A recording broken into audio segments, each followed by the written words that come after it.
Nanaigang malakas na hiyawan ang mga Filipino fans sa tennis indoor stadium na Senayan sa Jakarta matapos matalo ng Aurora Gaming PH ang Alter Ego Esports na siyang home bet ng Indonesia sa M7 World Championship. Si Kyle Lara para sa detalye.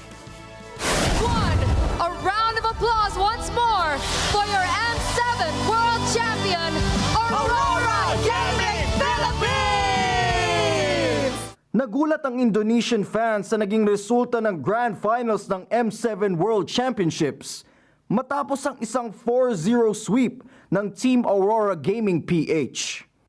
Lumalabas kasi na sa lineup pa lang ng Alter Ego, nasa kanila na ang bentaha mula na rin sa kasalukuyang meta ng laro.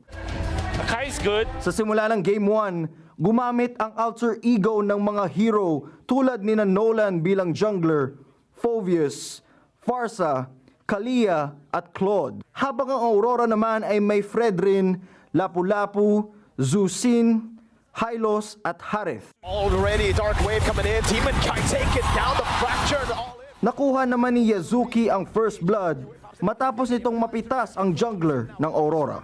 Kahit naging agresibo ang early game ng Alter Ego, nakabawi pa rin ang koponan ng Aurora. Natapos ang Game 1 sa score tally na 15-8. With the Lapu-Lapu, 6-1 and 4. Oh, wait. He found the angle. This is nasty. You know how right. The tech charge out Edward with the pullback on RB. And he gets the killing spree, but Edward gets shut down. Pagsapit naman ng Game 2 at Game 3, lumalabas na ang pagiging dominante ng Aurora nang matapos ang laban ng 11 minutes. On to Demon Kite, and he goes straight for the Fredrin. That RWM was actually misplaced. Light goes in, a big pump from Demon Kite. And now it's Yue!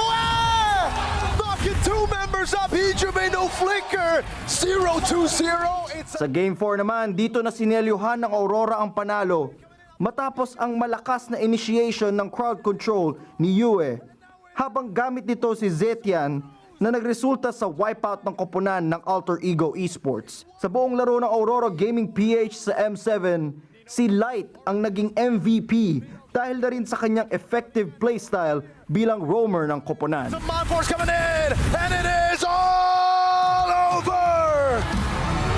The age of dominance! Mula sa naging panalo ng Aurora, ito ang pang-anim na beses na naging champion ang isang team mula sa Pilipinas. Nagpapakita lamang ito ng tibay at lakas ng ating mga manlalaro sa larangan ng esports. Kyle Lara para sa sports ng Mata ng Agila International. Trusted, connected, on point. It's all